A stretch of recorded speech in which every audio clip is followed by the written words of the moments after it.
Hi, everyone. We're just going to wait a few moments for people to join us, but thank you for coming. All right. Welcome, everyone, to the City of Sunnyvale's Sustainability Speaker Series event. Thank you all so much for attending tonight's talk, Restoring Wetlands for Climate Resilience, with speakers Christina Toms and Judy Nom. My name is Ria Grover, and I'm an Environmental Program Specialist for the City of Sunnyvale Environmental Service Department. Before we get started with our talk, we're going to be going through a few polling questions to just get a better understanding of all of you. All right, so the first question is, how do wetlands combat climate change?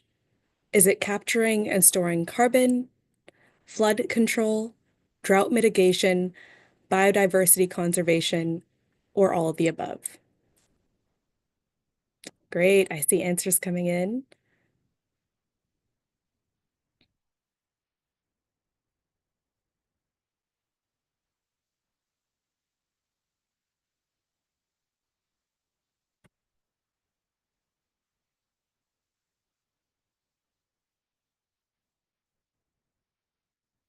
Okay, and the quiz has stopped, and most of you guys got it correct. It is all the above. Wetlands do act as carbon sinks, and that's where carbon is stored and prevented from entering the atmosphere. They also are one of the most diverse ecosystems in the world, and we'll learn about that more tonight with today's event. The second question is, which of the following is a wetland? Is it Baylands Park in Sunnyvale, Shorebird, Egret, Rookery in Mountain View, Baylands Nature Reserve in Palo Alto, or all of the above?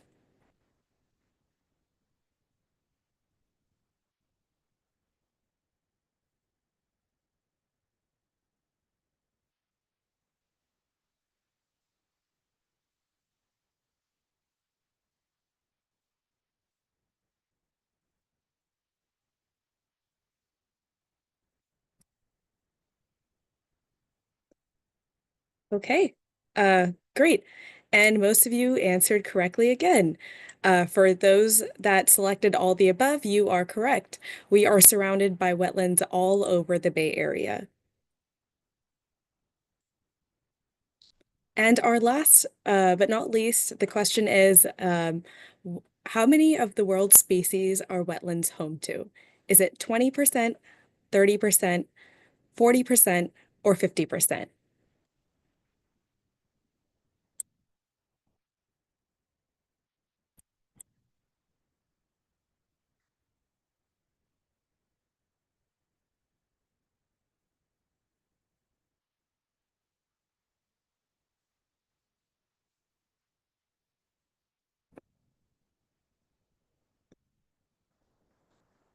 Okay, this was a little tricky, but the answer is 40%.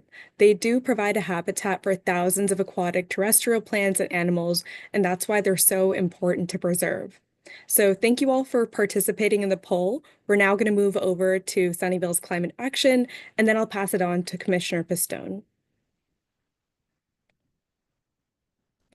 So, the City of Sunnyvale's Climate Action Playbook is our plan to reduce carbon emissions. We've released an updated playbook and game plan 2028 that has carbon neutrality targets to align with the state's goal. To keep up with climate actions, uh, our the city is taking in our most up-to-date greenhouse gas inventory. Please check out the Sunnyvale scoreboard at sunnyvaleclimateaction.org, or you can click the link that's dropped in the chat. So this Sustainability Speaker Series event today is achieving one of our many goals by teaching us how to adapt to climate change and protect our natural environment.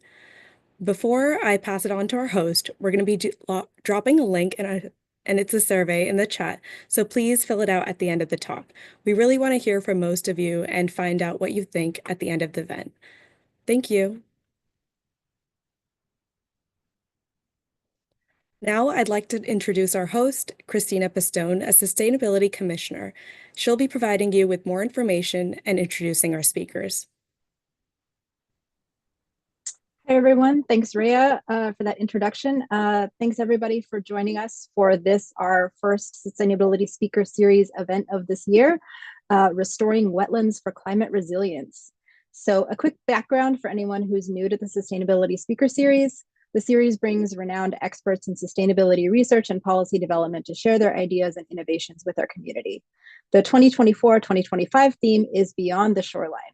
This is because our shorelines in general play an outsized role in efforts to address climate change and to create a more sustainable world.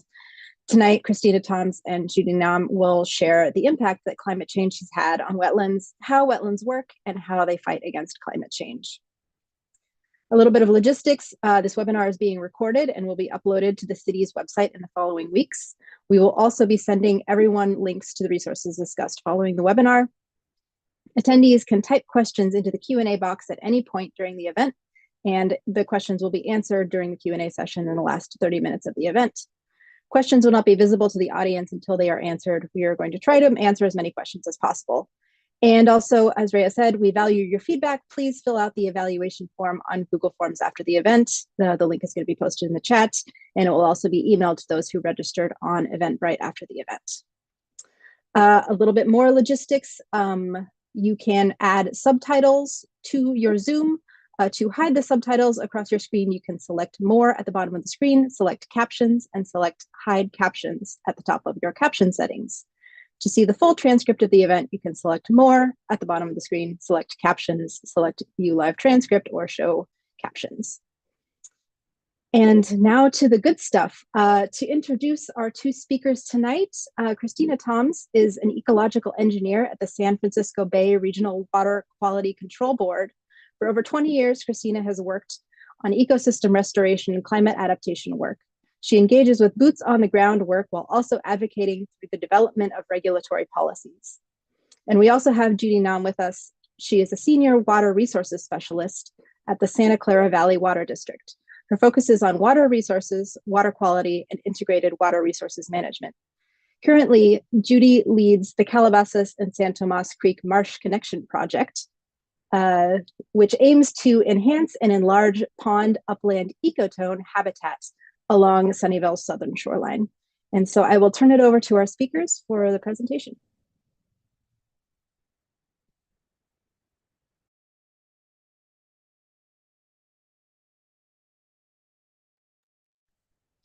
I could go first, but I think the way we were going to have the Christina present before me, and this is my presentation. Ria, can you switch over to Christina's?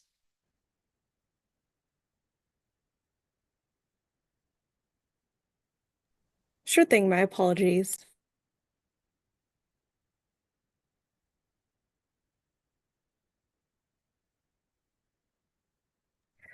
We all know that Judy's presentation is the good stuff, so we're just so anxious to get to it, Judy. Well, happy Lunar New Year to the audience. Anyway, here we go, Christina. Take it away. All right. Thank you, everyone. It's so great to be here. And even though I can't see you all, I'm just going to pretend that you're all there and that you're all beautiful and handsome. As they said, my name is Christina Toms. I'm an ecological engineer at the Water Board, which is the regulatory institution with the best name out of all the regulatory institutions. And I lead all of our efforts related to coastal habitat restoration and climate change adaptation.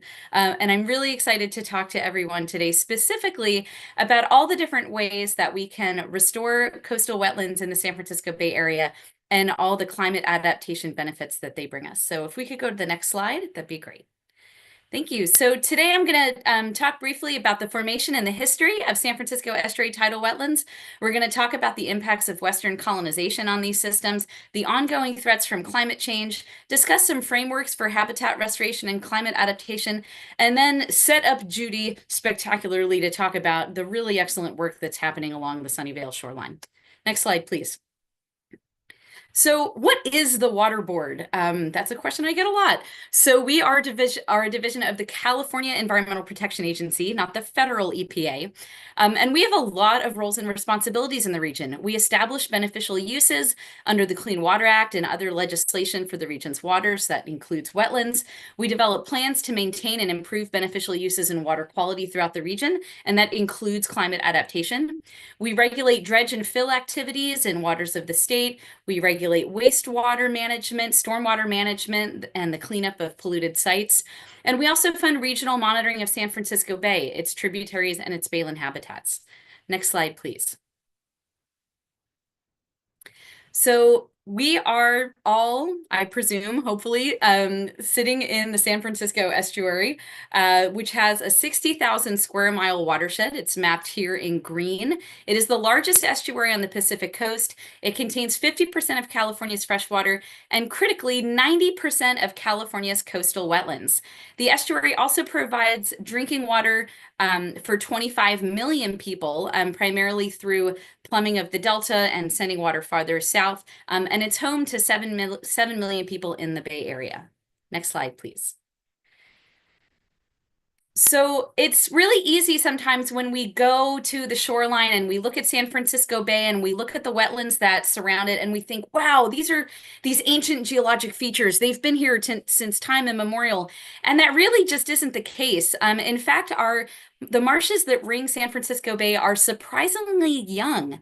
So what this map is showing is essentially the location of the shoreline over time. 20,000 years ago was a period called the Wisconsin glaciation.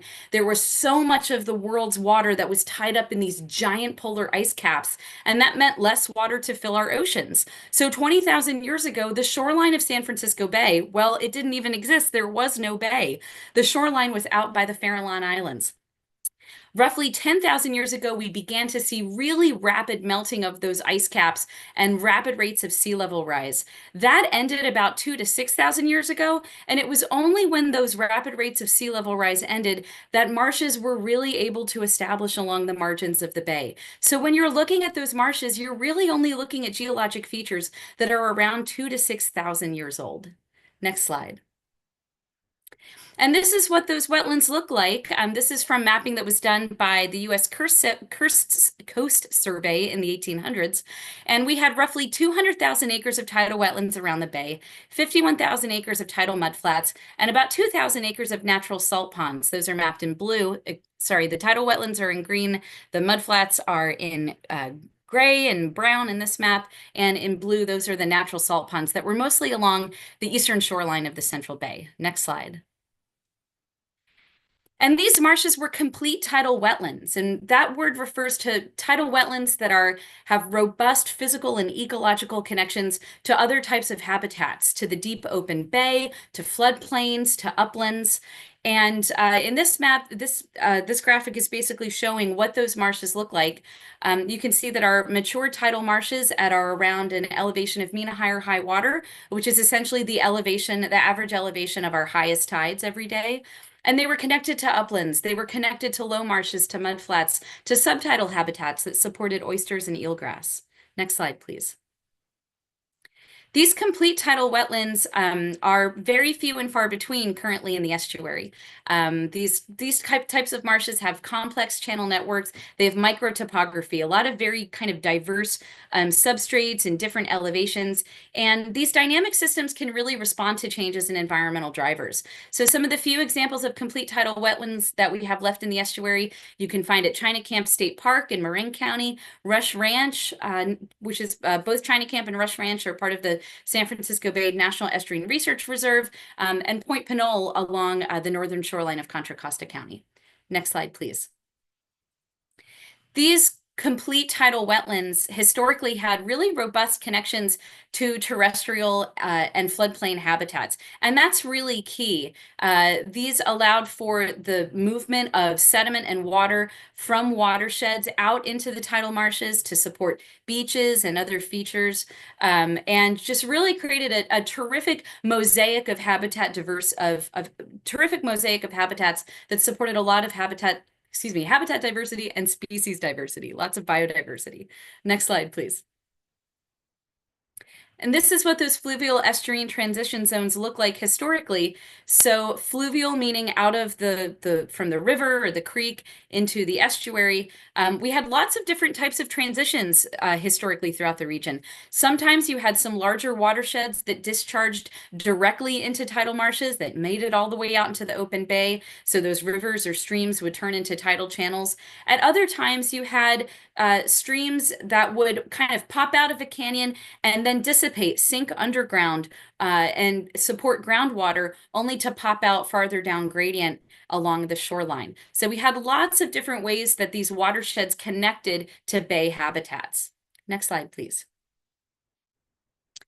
We also had a lot of coarse beaches, and these were features that were formerly abundant throughout San Francisco Bay, but which have been almost completely lost. We still do have a few examples of these features left. So in the South Bay here, there's Bear Island. That's an outer beach that is supported almost entirely by oyster shell. And then at Point Pinole and China Camp, these are more sandy gravel beaches. But again, used to be very common, particularly in the South Bay and the Central Bay, but have been almost entirely lost because of the way that we've disconnected watersheds from the bay. Next slide, please. So something I really want to emphasize is that these drivers of diversity and resilience in these historic tidal wetlands was habitat connectivity and complexity. So one of these was antecedent conditions, right? So that's a fancy way of saying what's there. How complex are is the landscape? What kind of landforms do you have? What type of substrates do you have? Sand versus mud versus shell versus gravel? What are tidal ranges, salinities? All of these physical drivers. And the ability of those physical processes to exert work on the landscape. Are they constrained or are they unconstrained where they can really, for example, a big storm can result in a big discharge of water and sediment to a tidal marsh and nourish that tidal marsh with fresh water and sediment. And the ability of ecological processes such as species establishment, reproduction, dispersion, competition to function consistent with how they evolved. So that's the ability of plants and animals to live in a landscape and go through their entire life cycle in a manner that's consistent with how they evolved and to really thrive. Next slide, please. So again, this is what the baylands looked like in 1800. And when we go to the next slide, this is roughly what our baylands look like now. So this is the most recent mapping that was done by a program that I helped direct called the San Francisco Estuary Wetlands Regional Monitoring Program. This is the first new mapping of habitats in San Francisco Bay since 2009. And what we measured was that the bay now supports roughly 54,000 acres of tidal wetlands. That includes restoration projects that are in the process of evolving into tidal marsh. 30,000 acres of tidal mudflats, and 11,000 acres of artificial salt ponds. So everything you see on this map that's dark green is a tidal wetland. And there aren't nearly as many patches as you can see in this map as there are in the 1800 map. So we used to have 200,000 acres of tidal wetlands in the bay. Our goal for restoration is 100,000 acres. We're trying to get at least half of those wetlands back, and we're about halfway there to our target. Next slide.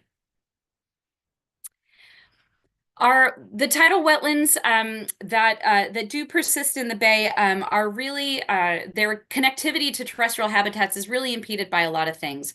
And one of them is subsidence. So when you take a tidal marsh and you dike it and drain it, you don't allow the tides to go in anymore, you reclaim it.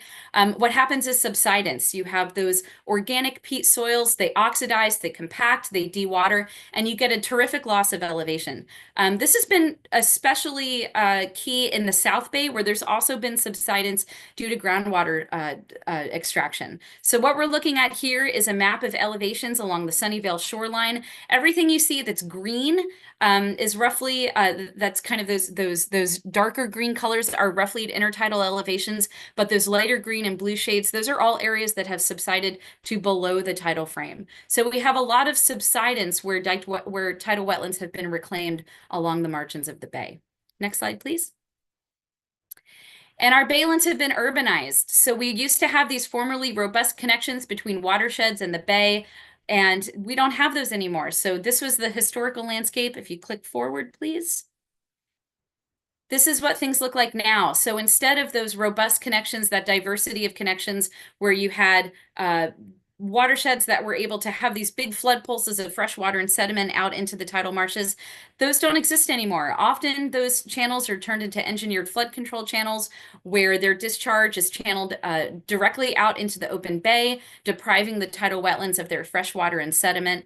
And those tinier systems that used to sink into alluvial fans and support groundwater have also been turned into urban flood control channels that again discharge directly to the bay. So we don't really see that nourishing of the baylands that we used to have. Next slide, please. So before colonization, we had abundant tidal wetlands that were connected to each other. They were connected to uplands, to rivers and streams and open San Francisco Bay.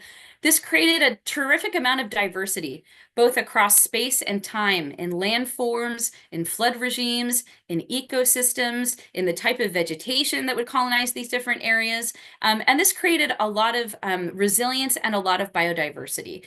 Basically, nature loves mess. And when we had all of that connectivity and the ability of those physical processes to exert work on the landscape, that mess supported a lot of habitat diversity. After colonization, instead, we've had large-scale reclamation of most of the bay's tidal wetlands. They've either been turned into agricultural fields, or they've been turned into salt ponds, or in the Central Bay, they've been filled for development. And so the few tidal wetlands that you have that remain, they're in isolated patches. They're not connected to each other. They're not really connected to other types of habitats. And in a lot of cases, they're fed by nutrient-enriched urban or agricultural runoff. This really limits that mess. It really limits that kind of landscape connectivity and diversity. And what we end up with are these really vulnerable wetlands that are dominated often by just one plant species, often pickleweed. Next slide, please. But wait, it gets worse. So these are the latest sea level rise projections from the California Ocean Protection Council. So we know that sea levels are rising. We've already seen roughly 8 inches of sea level rise in San Francisco Bay in the last 100 years, which I think is my next slide, right? No, it's not. Okay, shucks. So we've already seen, thanks anyway. Sometimes I don't remember what slides I've got. So we've already seen 8 inches of sea level rise in San Francisco Bay in the last 100 years, and we're expecting to see a lot more, particularly once we get into mid-century, and we expect to see an acceleration in the rates of sea level rise. Climate systems have momentum, right? And there's already a lot of momentum built into the system. And so we expect to see a considerable amount of sea level rise in the region, particularly in the latter half of the century. Next slide. At the same time, we're also seeing a decrease in sediment supply to the estuary. And I think it's very common to think of sediment mud as a bad thing. We don't, and we certainly in a lot of our rivers and streams, we really want to manage sediment so that we're not clogging gravels that are spawning habitat for salmon and for other sensitive fish species. But in a natural healthy system, in natural healthy watersheds and rivers and streams, sediment is moving through and making its way to these estuarine habitats.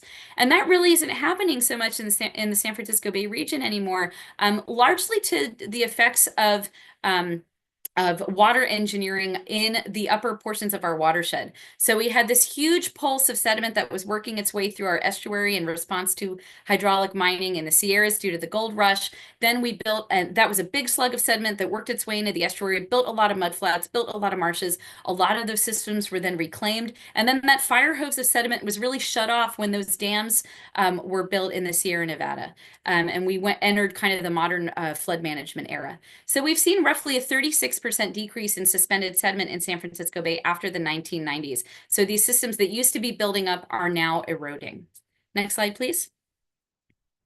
And that combination of rising sea levels and decreasing sediment supplies has real powerful consequences for our tidal wetlands. And essentially what we're looking at in this graphic, these are the results of modeling that was done by a colleague of mine, Lisa, a decade ago, which it amazes me how time flies. And essentially what this is showing is that under in modeled scenarios with high rates of sea level rise and low amounts of suspended sediment, our mature tidal marshes, this is China Camp on the left and Rush Ranch on the right, are expected to downshift from high marsh to low marsh, and eventually that low marsh into mudflat. And that's that scenario that you see down in the lower left-hand corners. Next slide, please. At the same time, we're also managing coastal squeeze, right? So coastal squeeze is the name for a phenomenon where coastal habitats are trapped between rising seas and hard infrastructure. And here are some examples here. That's Surfers Beach in Pacifica, where it's sediment starved because of the construction of the Princeton Harbor. And so that beach is now underwater at a lot of tide stages. There, in the upper right, this is Doolittle Drive along the Alameda shoreline. Again, you've got rising sea levels, and the marshes have nowhere to go. They can't move upslope because Doolittle Drive is in the way. So at Surfers Beach, it's Highway 1 is in the way of the beach moving upslope, and in Alameda, it's Doolittle Drive. This is an incredibly common scenario in San Francisco Bay because of the heavy degree of urbanization of our baylands. It's where we have most of our transportation infrastructure. Think about Highway 101, 880, are the railroads, a lot of our utility infrastructure, so pipelines, high voltage transmission lines, wastewater treatment plants, just a lot of development along the shoreline that's really making it hard for those tidal marshes and beaches and other estuarine habitats to move inland and upslope and keep pace with rising sea levels. Next slide, please. So how can we support the landscape scale resilience of built and natural communities in a changing climate?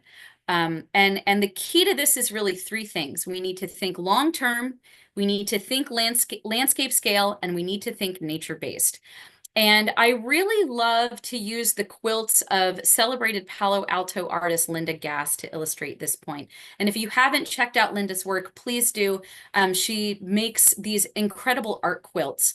And if we can click forward, you can see how she's got these two art quilts that are similar but different.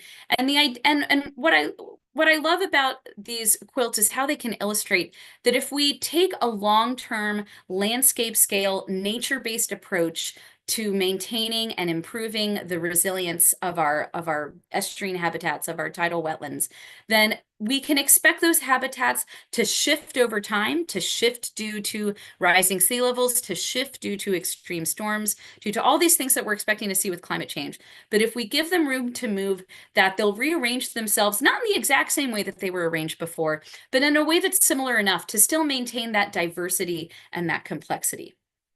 Next slide, please. So what do we mean by long-term landscape scale nature-based? So first, let's tackle the long-term. Phased adaptation strategies. These are ways that we can think about the uncertainty of rates of sea level rise, and instead of using arbitrary dates as timelines for action, we can instead use other triggers. So in this example, we're using amounts of sea level rise along the top as triggers for different types of actions. So for example, when there's half a foot of sea level rise, we can think about adding beaches and recharging sediment to protect our existing marshes. When we get to 2 feet of sea level rise, we can begin to think about, well, maybe that's a trigger for acquiring, preparing, and restoring migration space for our tidal marshes.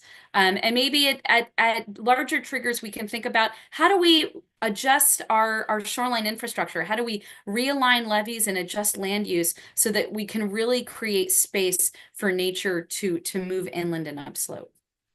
Next slide, please. Landscape scale. This is where cross-jurisdictional planning comes in. So this is the San Francisco Bay Shoreline Adaptation Atlas. This is something that we funded the San Francisco Estuary Institute to produce a number of years ago. And essentially what this does is it breaks the entire shoreline of San Francisco Bay into 30 what's called operational landscape units. Now that's a really awkward name, but essentially what they are, it's like a watershed, but for the shoreline. It's a way of looking at the geography of the bay at the scale of climate change, at the scale of the physical processes that determines what different approaches to climate adaptation are most appropriate in different portions of the bay. So we broke the entire bay down into these 30 operational landscape units and then mapped for each one of these units what kind of nature-based solutions would be most appropriate. And so here we're looking at the Santa Clara Valley Operational Landscape Unit, which includes portions of the Sunnyvale shoreline. And we've mapped where would tidal wetland restoration be a good idea? Where can we construct ecotone levees? Where can we do mudflat recharge and restore living shorelines.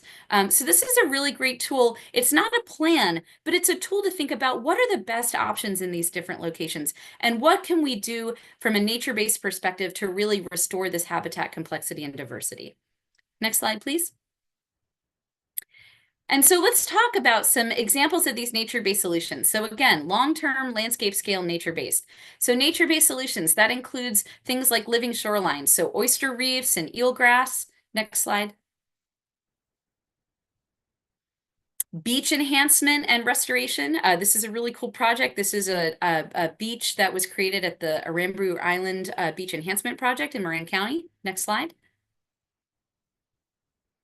We can restore wetlands. That's one of my favorite things. It's what I've done for over 20 years. This is an example of restoring tidal wetlands at the Hamilton Tidal Wetland Restoration Project. This is also up in Marin County. And of course, there's a lot of tidal wetland restoration happening in the region, which Judy is going to talk about. Next slide. Creek to Balin reconnection at the Lower Walnut Creek Restoration Project. Judy is going to talk about a really fabulous project, but I guess I'm skipping ahead a little bit, but this is going to be really key to Judy's talk is Creek to Balin reconnection. Next slide, please. We can beneficially reuse dredge sediment and use it to build wetlands. So that slide I showed you earlier, the Hamilton Wetland Restoration Project, that beneficially reused sediment dredge from the Port of Oakland. This is a project in Deer Island Basin, also in Marin County, which was using sediments dredged from a flood control channel and using that to build elevation capital in subsided dike balins and beginning to build the levees and other features that would be necessary to facilitate tidal wetland restoration at this site. Next slide. Another nature-based solution is what we call horizontal levees or subsurface seepage levees. The first of these levees is a pilot project at the Orloma treatment plant in San Lorenzo. They're currently planning to build the first mile of a treatment levee that backs up into the Orloma tidal marshes. There's also a horizontal levee project that is, I believe, out to bid right now in the Palo Alto Bayland. So this is a really fabulous multi-benefit approach that can improve water quality, create those ecotones between freshwater and saltwater marshes, and help protect our shorelines from rising sea levels. Next slide. We can restore migration space. So this is an example of migration space restoration at Spring Branch Creek. The channel used to be in that kind of straightened ditch that you can see there. It was levied off. It was isolated from the other from the upland habitats. And this project regraded the stream, reintroduced some more natural sinuosity, and allowed the stream to access those adjacent grassland habitats so that over time, as sea levels rise, those wetlands can move upslope. Next slide, please. So this is what Judy's going to show you. So this is just a nice little preview. So one of the projects that we're really excited about in the region when it comes to Creek Balin reconnection is the Calabasas San Tomas Creek Pond 8 reconnection project. And that is happening right here in Sunnyvale. And so very soon, all eyes are going to be on the Sunnyvale shoreline to see the latest and greatest example of Creek to Balin reconnection. Next slide, please. And if you're interested in learning more about Creek to Balin reconnection, there's a new report from the San Francisco Estuary Institute called Where Creeks Meet Balins. And that's going to talk about how the approach that's being implemented in Sunnyvale, how it could be implemented throughout much of the rest of the Bay Area. There's lots of opportunities to reconnect our creeks to our balins and really support that habitat complexity and diversity. Next slide, please. Finally, I want to point folks to some additional reports that are out there if you'd like to learn more. It's always great to make decisions based on the best available science, and these are examples of some of these reports. So from left to right, we've got the updated sea level rise guidance from the California Ocean Protection Council. There's the San Francisco Bay Shoreline Adaptation Atlas. There's the Baylands Ecosystem Goals Habitat update, the science update, which discusses how we restore our tidal wetland and other habitat targets in a changing climate. The New Life for Eroding Shorelines report, that is a great report that looks at marsh and beach edge change in the estuary and discusses different strategies that we can use to help minimize and attenuate erosion of our shorelines, and particularly where there's marshes and beaches. And then finally, the Sediment for Survival report. So earlier in the presentation, I talked about all the subsidence that has resulted from the diking and draining of wetlands in the region. This report talks about strategies to improve sediment delivery, not just to our existing tidal wetlands, but to the planned tidal wetland restoration sites, and discusses kind of the mismatch between sediment and demand, and discusses some creative solutions to address that mismatch. Next slide, please. So in conclusion, our estuary habitats were characterized by a really high degree of habitat diversity and connectivity. They were messy. Nature loves mess. That's a big message, big take-home message for today. And this mess created resilience and refugia from the impacts of climate change. Modern habitats are more vulnerable to climate change because they're disconnected from each other and from the physical and ecological processes that sustain them. They're not connected to each other. They're not connected to watersheds, and that's a problem. That's something that we really have to fix if we want our tidal wetlands to make it into the second half of this century. Effective habitat restoration and climate adaptation projects restore these connections and processes. This is the part of engineering that I love, is restoring those physical processes. And we really want to do that within long-term landscape scale, nature-based contexts. And finally, the proposed reconnection of Calabasas and San Tomas Creeks at Pond 8. It's a fantastic example of a nature-based solution that we're really excited. We think it's going to inspire a lot of other action around the region. And I think with that, I'm going to kick it back to Judy. Oh, thank you so much, Christina, for that regional context.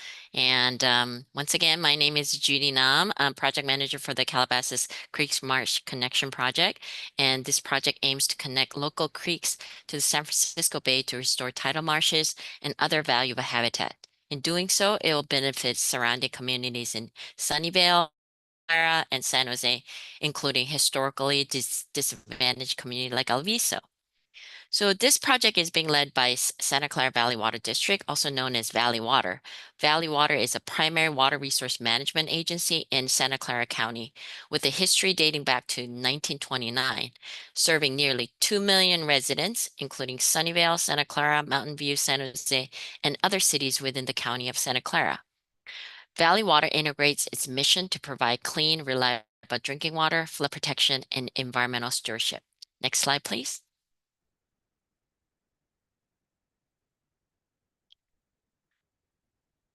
Okay, so this slide, I think Christina has shown before, but it highlights the significant impact of human development in San Francisco Bay.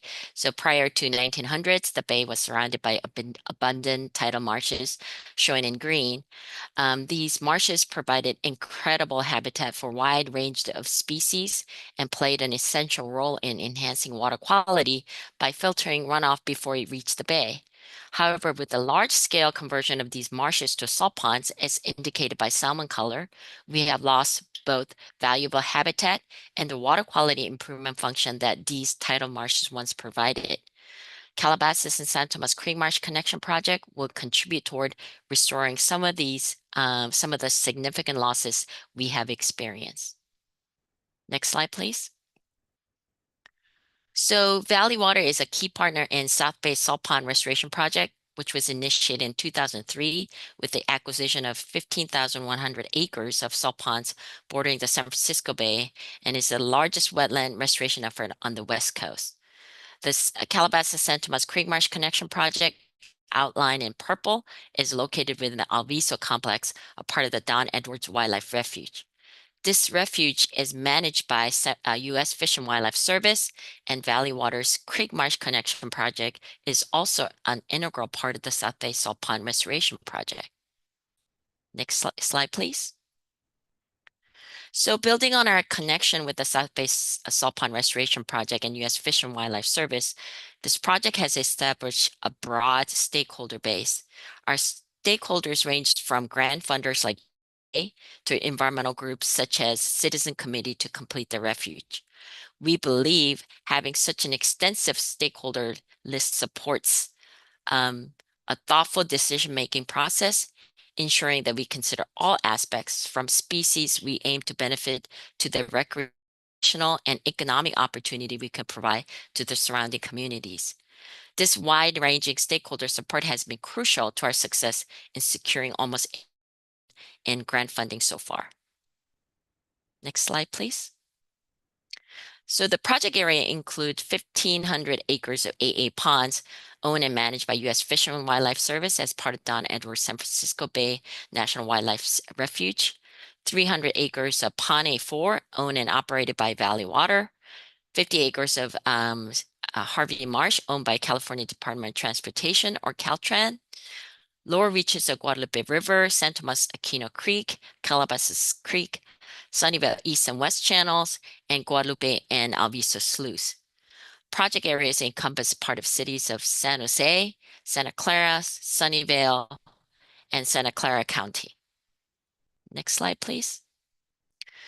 So the project objectives includes supporting the ecological habitat restoration, enhancement of tidal marsh, fresh marsh, and transitional riverine habitat within the project area. Second objective is providing resilient flood protection that will adapt to projected sea level rise. Third objective, increasing maintenance needs for creeks mentioned including Calabasas, San Tomas Aquino creeks. Are we? Oh, I think there was a project. Yeah, there we go.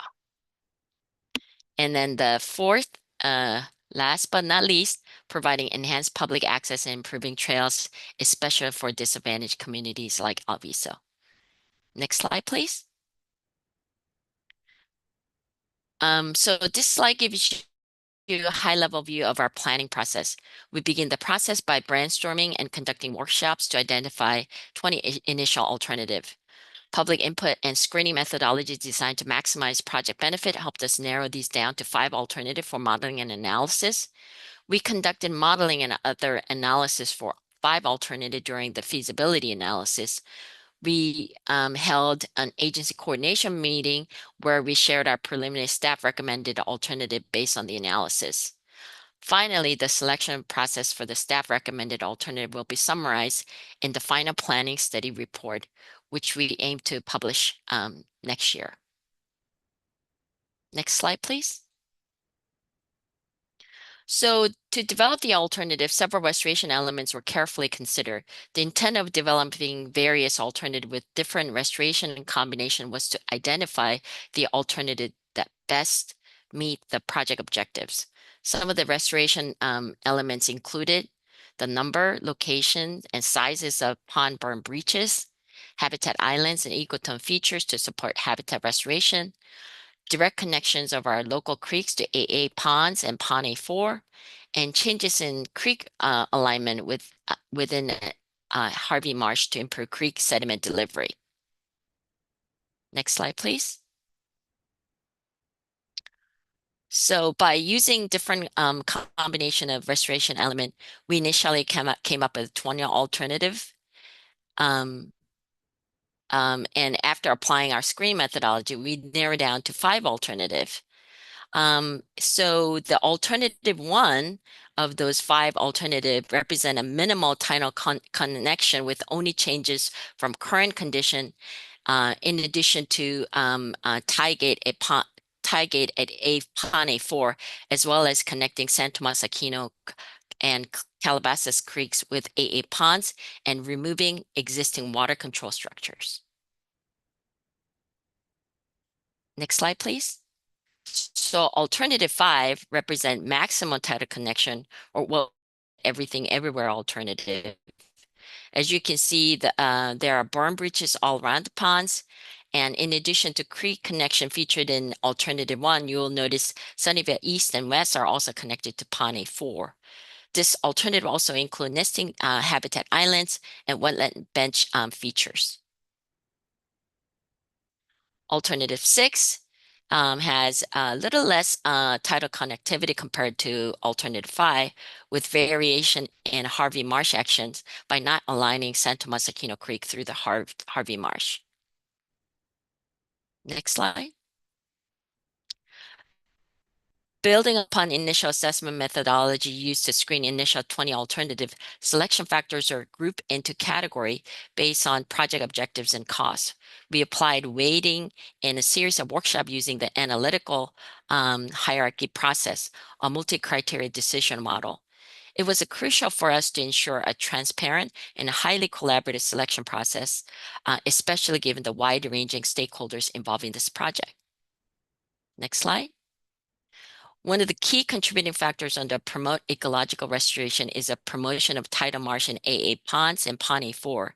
Establishing these tidal marshes before significant sea level rise becomes a critical challenge is of utmost urgency. To address this, we use sediment modeling to evaluate which alternative results in greatest sediment accretion. As you can see in the bar chart, all alternatives show high potential, with alternative 6 demonstrating the highest potential for sediment buildup. Next slide, please. The previous bar chart showed total sediment accretion doesn't tell the whole story. The color-coded map above illustrates how this total sediment is distributed across the project area. In alternative 6, we see the best results in delivering creek sediment to AA ponds, whereas in alternative 5, the realignment of the San Tomas Aquino Creek causes most of the sediment to settle in Harvey Marsh, which is not where we want it to accumulate. This slide clearly demonstrates the critical role of modeling and testing various restoration elements and assessing how well they align with our project alternatives. Project objectives, I'm sorry. Next slide. So to meet the project's public access objective, we're partnering with the City of San Jose to close a 1-mile gap in Bay Trail Reach 9. This will expand access for surrounding community, including public access features are becoming an increasingly important aspect of restoration, making them more competitive for grants that prioritize access, especially for underserved community. However, it is crucial to balance this access with the protection of newly created habitats. Environmental stakeholders strongly emphasize the need to safeguard the species residing in these areas. Slide. We're fortunate to receive EPA San Francisco Bay Water Quality Improvement Funds Award, which enable us to explore a pilot study using a portion of the proposed ecotone or horizontal levee at Pond A4 to treat reverse osmosis concentrate, wastewater, and or stormwater. The exact location and details of the proposed 3 treatment cells under this pilot study are still being worked out.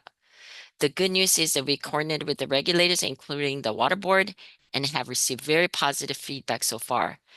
This demonstrates how grant proposal can spark innovative and collaboration across, and we thank City of Sunnyvale for supporting our EPA grant effort. By adding this pilot study in collaboration of Valley Water's Recycled Water Unit, Professor Dave Sadler with UC Berkeley, and San Francisco Estuary Institute, we have incorporated additional water quality improvement benefits to our project, further enhancing its overall impact. Next slide, please. In addition to modeling analysis, some of which I've shared, are analysis such as GIS analysis, preliminary design, and cost estimates were used to determine the relative scoring of our alternatives from best to worst. The scoring was then combined with weighting factor to arrive at overall rating for each alternative, summarized on this slide. The extensive modeling effort was funded by Prop 1 grant from the California Department of Fish and Wildlife Service.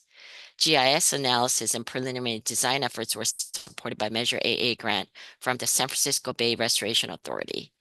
By leveraging local, state, federal grants, we were able to utilize modeling and other analytical tools to select the alternative that best align with our project objectives while maximizing for surrounding communities, incorporating an innovative pilot study. So that's pretty much sort of where we are in the planning phase of this Calabasas-San Tomas Creek Marsh Connection Project. And we are fastly approaching the finalizing the staff recommended alternative. So that's it for me. Thank you so much.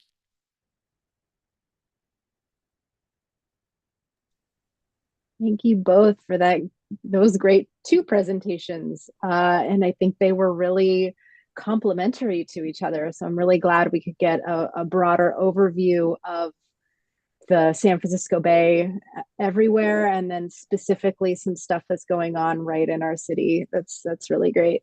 We're going to take a Q&A. So attendees, please put your questions in the chat and or in the Q&A, and we'll get to them. So the first question that I'm seeing is, well, there's a couple questions about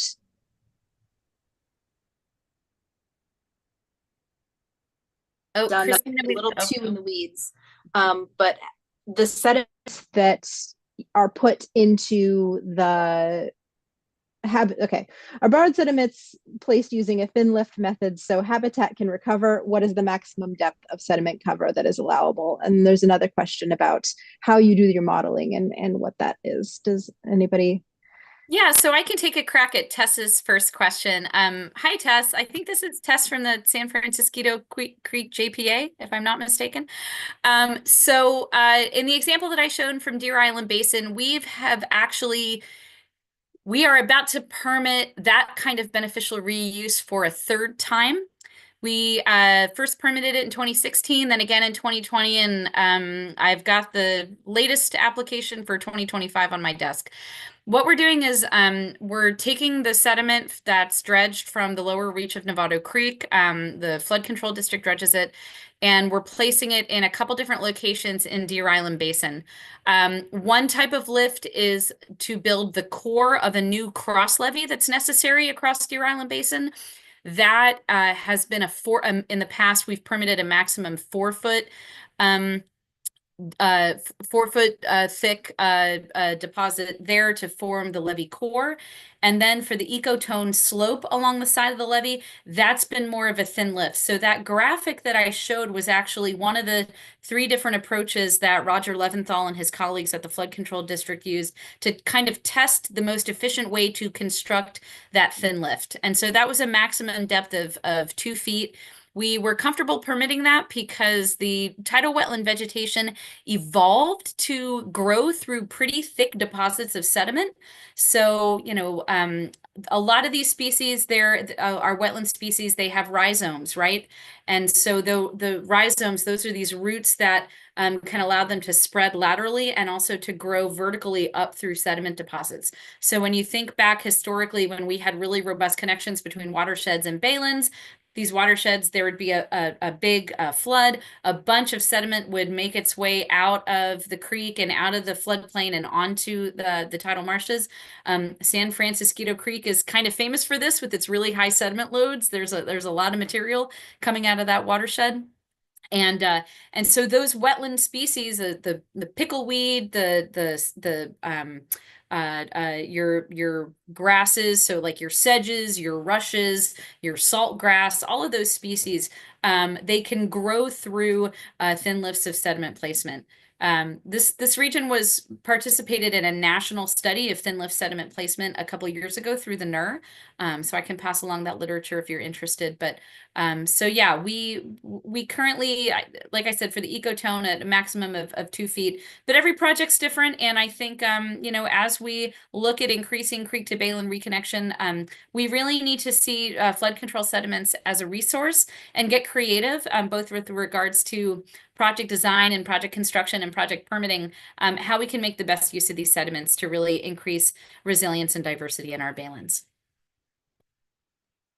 Thanks for that great answer. I know, and a lot of us probably hear the word dredging and are filled with dread at it. So it's really great to hear that there are beneficial uses of dredging and sediments and restoring the environment back to what it used to be. I see a question. I don't know if either of you know, does the project include eliminating any invasive species? And I saw a talk maybe a year ago, I think it was from some bird people. I'm thinking of one of the plots that Judy showed, looking at the map of the 1800s to now, and there's just a bunch of salt ponds that didn't used to exist. But surely there are animals that live there that I guess it sounds like, according to the bird people, that now they only live in the salt ponds, and it's, yeah, how do you balance, I guess, removing the invasives with the fact that the environment is always changing, and as they say, nature finds a way, and sometimes you're making those trade-offs. Can you, either of you, speak to that? Yeah, do you mind if I take a crack at it? It's kind of funny that actually I got contacted by invasive spitana. I think it's actually headed by the Coastal Conservancy, State Coastal Conservancy. And we are going to coordinate. Basically, one of the things that is tragic is as you're doing the restoration, it becomes primal ground for invasive species to spread, right? So one of the things that we're going to coordinate is how we're going to do some removal, under that project effort, so that when we are opening the, the or creating the newly restored area, that they're not going to be breeding ground for the invasive species. So we're going to work on that definitely as we are getting further into more the design phase. We're going to carefully think about how we could utilize our design element to prevent and minimize spread of the invasive species. And probably there will be some removal that under either that projects or some other effort maybe undertaken by the Valley Water, but definitely that there's going to be, you could expect that some removal is going to occur before our construction start. Thank you for answering that question. There's a similar one in the Q&A that I'm seeing.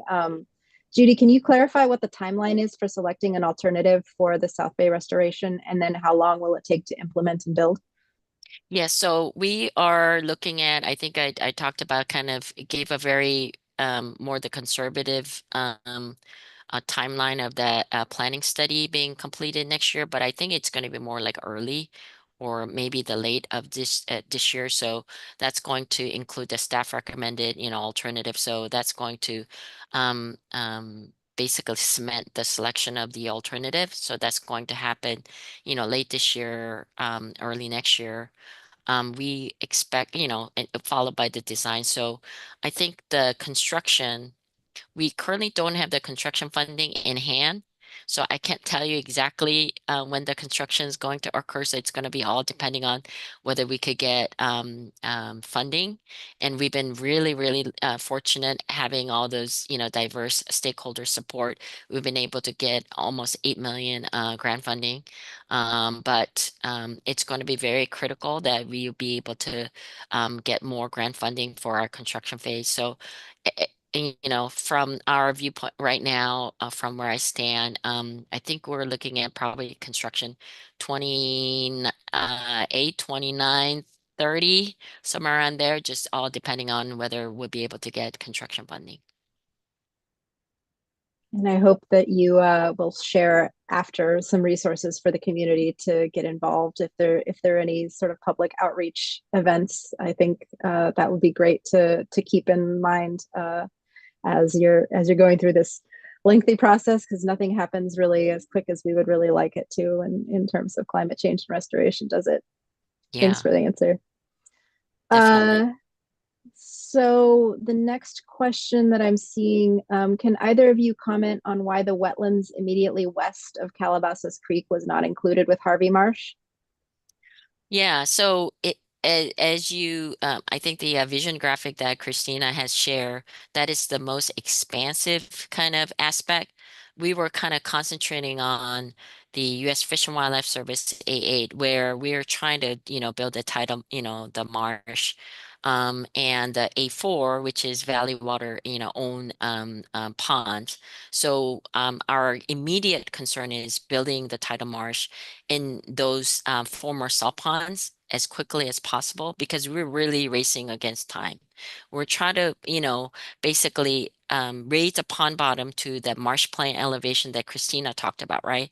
The importance of building it to that elevation is if we could build it before the significant sea level rise occurs. Basically, what's going to happen is pond bottom is going to rise as the sea level rise occurs. keeping pace with the sea level rise. This is what we call nature-based, right? Solution. So we are really looking at, so that alternative six that I showed you, it kind of blew our, sort of understanding, or a sort of kind of, this is why we need a modeling and real kind of approach, a scientific approach, because, by doing, realigning centromas like diagonally, you think that there would be more sediment coming in to A8s, and that was totally contrary, to what the model indicated. So this is how we are utilizing these grant funding we get, using the scientific approach and trying to maximize that sediment delivery where the, sediment is really needed. And I think we need to really look at where the most urgent changes need to occur and habitat need to occur. And this project is going to be done in, I think, gradual fashion. It's not going to be just by doing that, building those tidal marshes. We're not going to rest as we could secure more funding and whatnot. We're going to really what we call adaptive strategy and how the nature respond. And we are going to tinker and probably do phase two, phase three, phase four of this project as we really enhance our understanding. So those other areas that you're looking, you saw in the vision graphic, it will eventually come into play. But right now, we're really focused on building those tidal marshes and former salt ponds. Thanks so much for your answer. So I'm seeing a question. There are many projects that are working to restore the bay and marshes. Who is coordinating them to get the best results? That's a great question. So we are so fortunate in the San Francisco Bay region. We have a real muscle memory for interagency coordination and collaboration. So the San Francisco Bay Tidal Wetland Community, all the 6 different regulatory agencies. So that's the U.S. Army Corps of Engineers, my agency, the Regional Water Board, California Department of Fish and Wildlife, Bay Conservation and Development Commission, U.S. Fish and Wildlife Service, and National Marine Fisheries Service. We've all been collaborating for a really long time on tidal wetland restoration in the region. And the Coastal Conservancy has often played a huge role in funding and coordinating these projects. More recently, with the passage of Measure AA back in 2017, that funded the development of the San Francisco Bay Restoration Authority. So we are actually the first estuary in the entire country to tax ourselves. It's a small property tax measure that you might see when you get your property tax bill. It's a property tax measure that provides $25 million a year, every year for 20 years to fund habitat restoration in the region. And so those efforts are coordinated by the Restoration Authority. The Restoration Authority has convened all representatives from all 6 of the regulatory agencies together to accelerate restoration permitting and implementation. That organization is known as the BRIT, the Bay Restoration Regulatory Integration Team. We love our acronyms. If we can make a cool acronym, we'll fund it, right? Like that's really key to all this work. And so, so the SFBRA plays a big role. Really appreciate the BRIT.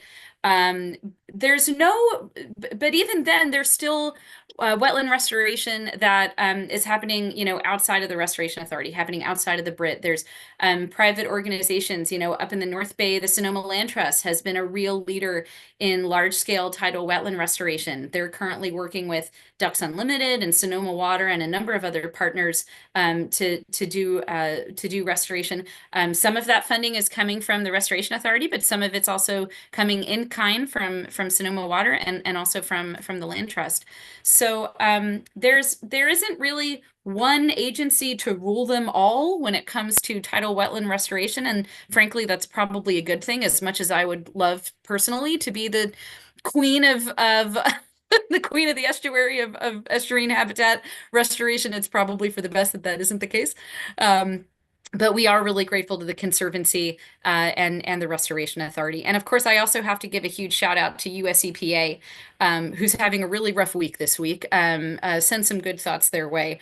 They play such a huge role through their wetland program development funding, through their water quality improvement funding, the recent establishment of the San Francisco Bay Program Office.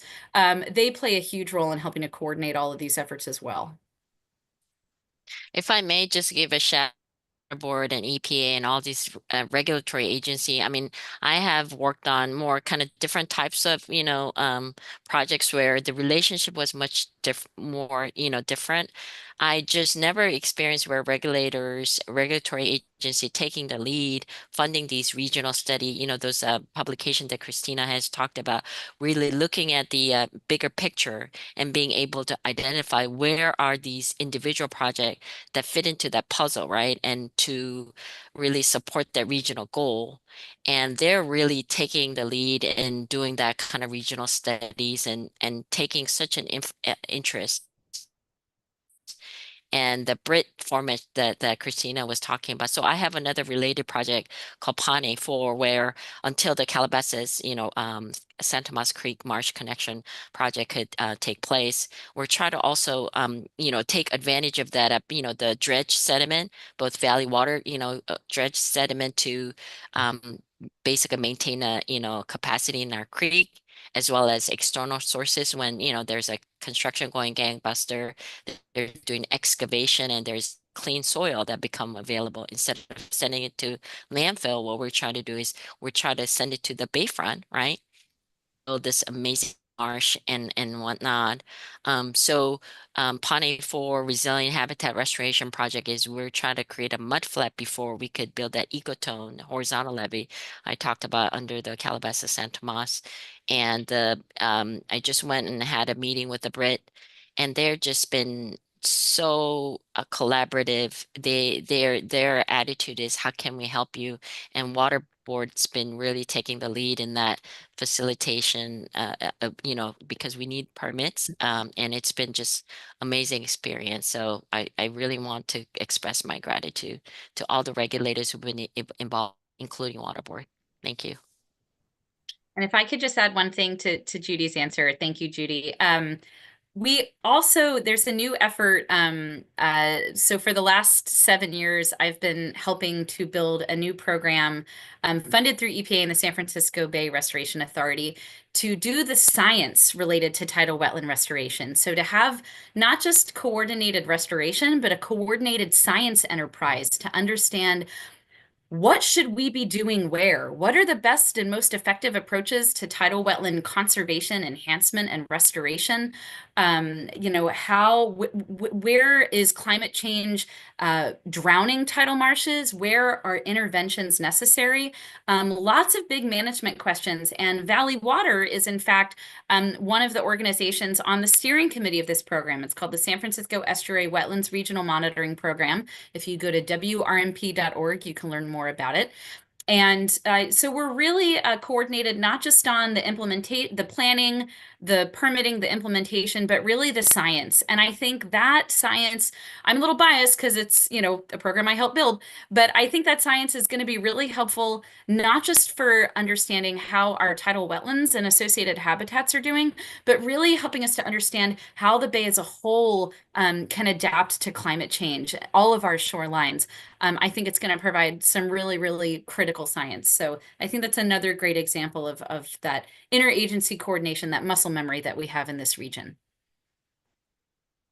Yeah, thanks for those answers. It's great to hear, and it highlights a lot of things that go on in climate science and climate adaptation. Is nothing is just limited to one city or one local region.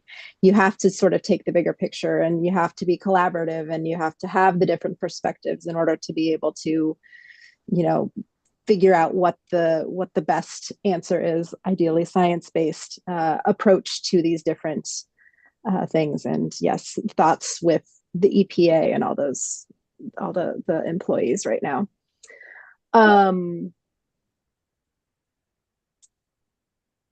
We have some questions in the chat about when the creeks are connected to the bay, is there worry about runoff from runoff and trash and other human things that end up in our waterways from stormwater and the stuff that I always pick up if I'm on my bike ride? Is there a way, are we worried about the cleanliness of the water as it goes through the built environment into the bay?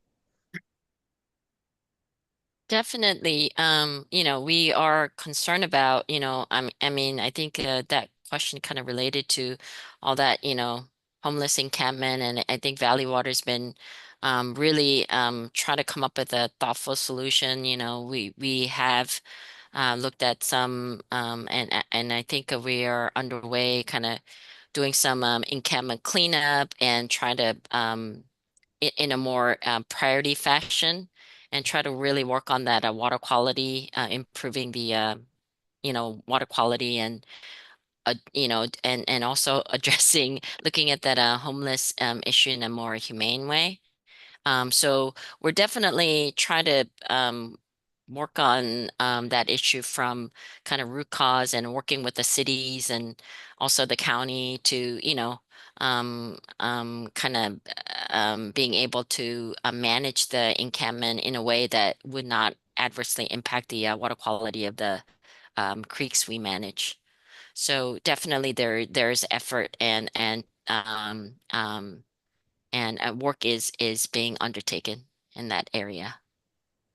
I guess if I could just spin it a little bit, are there any nature-based solutions to, waste and plastic pollution that get from our built environments into the bay and into the ocean, or does it come down to we need to eliminate our use of single-use plastics? Are there any way that the landscape could sort of mitigate the flow of that stuff?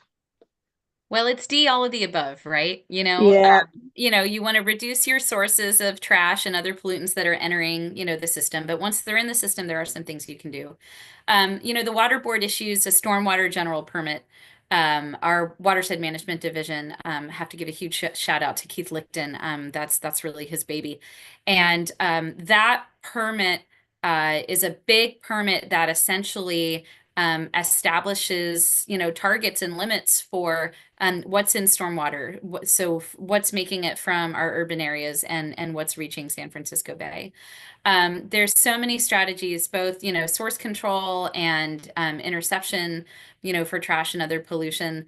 In a lot of ways too, this gets back to, you mentioned nature-based solutions, creek and river, restoration, floodplain restoration, naturalizing these systems, particularly for things like nutrients and kind of like other sort of chemical constituents that are in stormwater.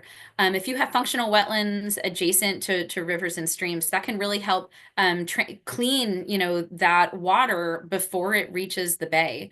Wetlands are really nature's kidneys, and so the more of them we have, both in our floodplains, along our creeks, along the margins of the bay, the better water quality we'll have in the region. Thanks So for sorry, that. I think I got kicked out or something. I don't know what happened on my Yeah, end. I'm glad you're back. Sorry about that.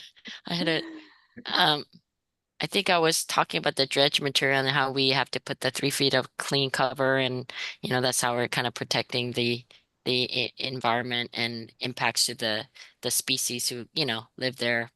But I, Christina's question, answer is right on. Tidal marsh is going to also help with the providing that water quality improvement. Thanks for that.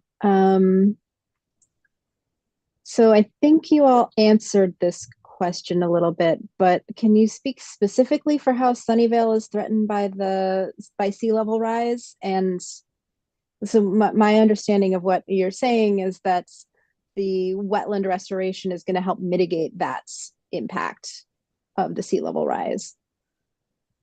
But will it Yes. completely fix it if everything if everything was perfect and we ended up getting to the half of what wetlands used to be in terms of surface area, how worried should we be about sea level rise, or are we still going to be worried about it because of the massive, yeah, Yeah, issue? I mean, with that significant sea level rise, I mean, the building a tidal marsh is not going to be, enough, right? With, the 50 years down, the sea level rise, we're going to, the graph that Christina has shared. So we have another project called Shoreline, which is a flood protection, from, coastal flooding. And that is basically a partnership project between Valley Water and U.S. Army Corps of Engineer.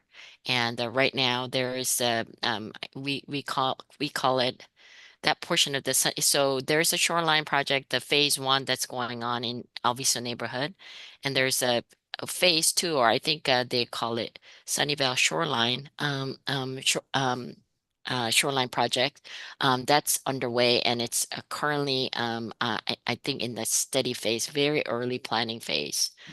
So that is the like I said, another related project to Calabasas San Tomas. And we're hoping that, by integrating two projects, we'll be able to provide restoration as well as, flood protection and meeting the multi project objectives.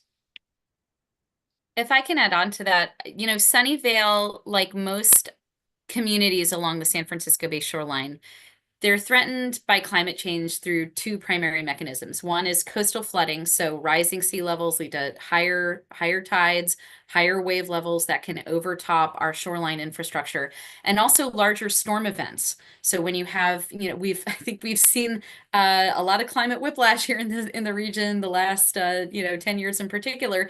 Climate change is bringing with it bigger storms, bigger flood pulses. And when those bigger flood pulses meet higher sea levels and higher tidal levels, then you have increased risk of combined flooding.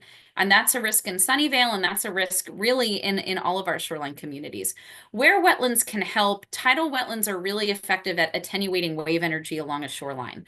So any place where you need to have a levee or some sort of more harder armored infrastructure, you're going to be better off if it has wetlands in front of it, because those wetlands can really knock down those waves. And that means that ultimately your infrastructure farther inland doesn't have to be as high. And we've actually seen this recently with Foster City.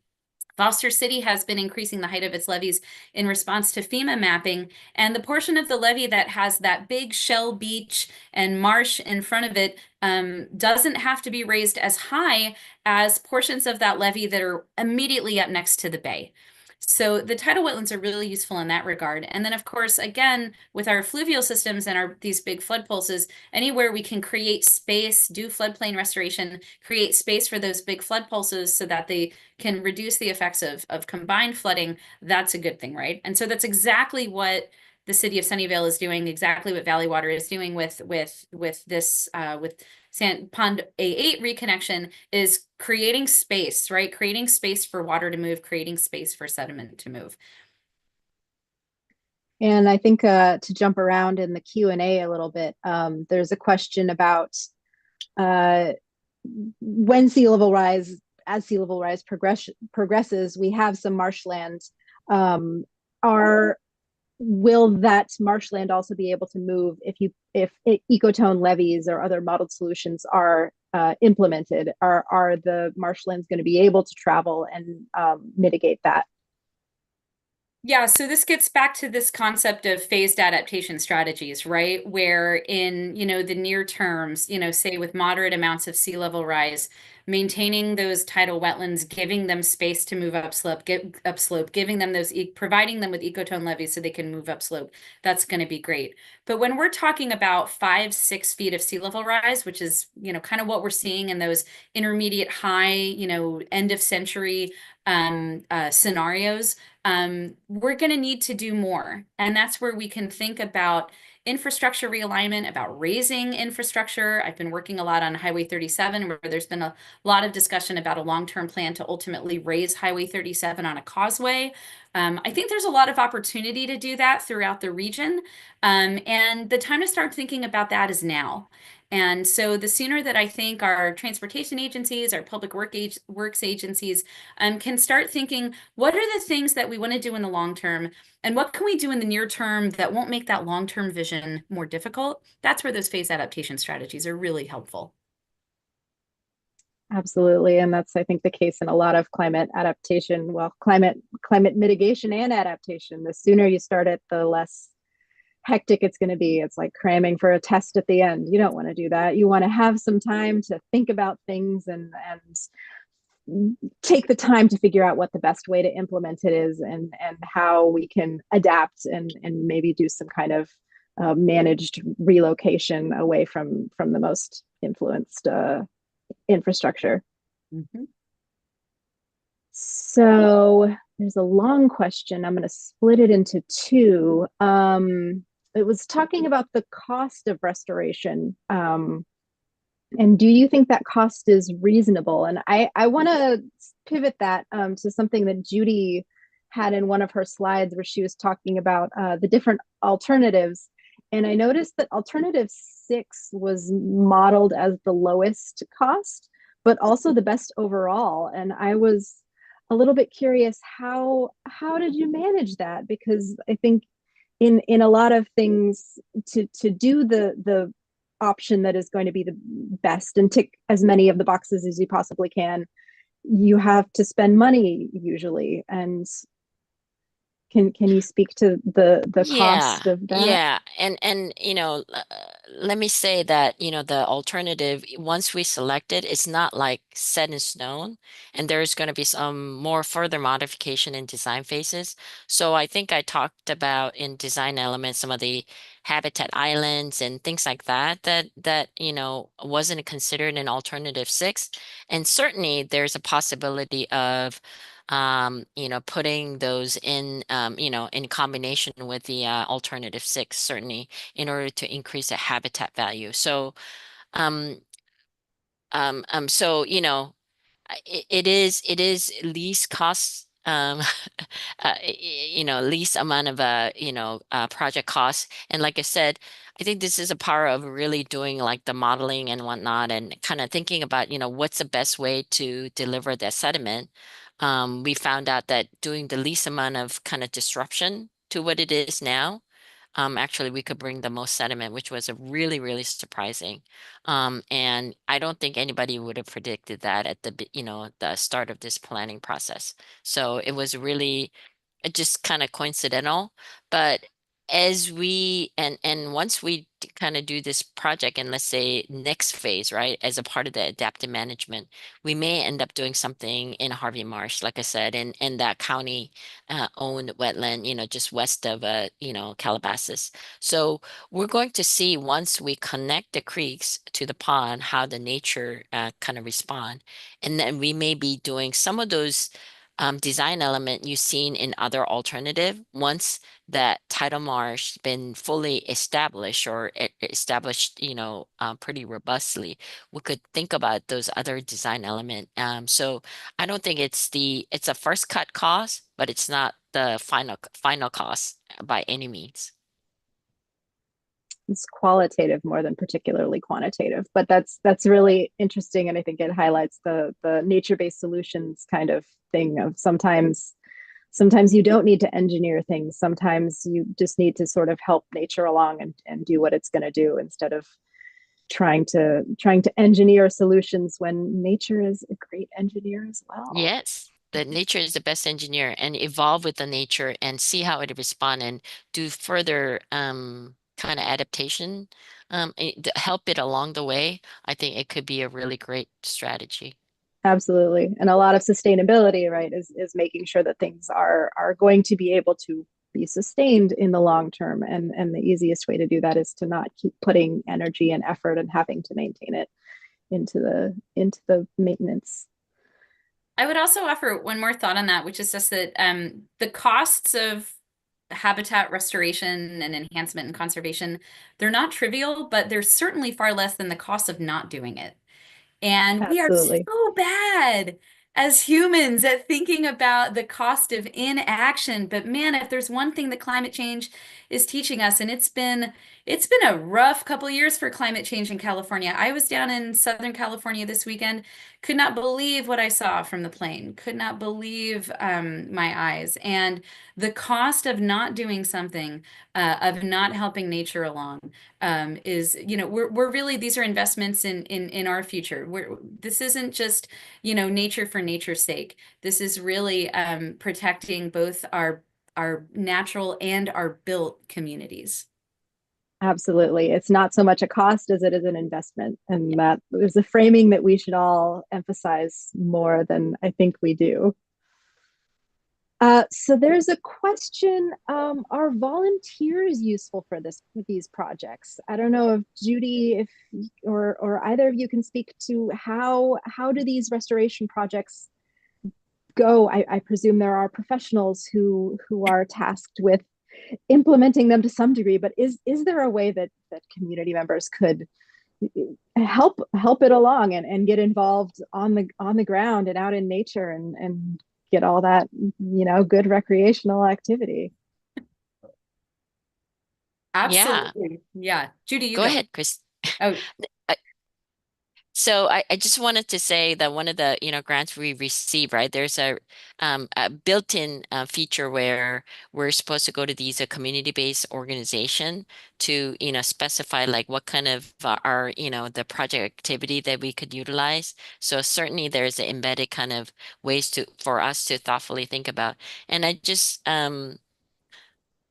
is it grassroots ecology? There are like all these nonprofit organization because sure. one of the things once we have built the project, what is actually the most um, difficult thing from the project manager's point of view is maintaining, right, post project.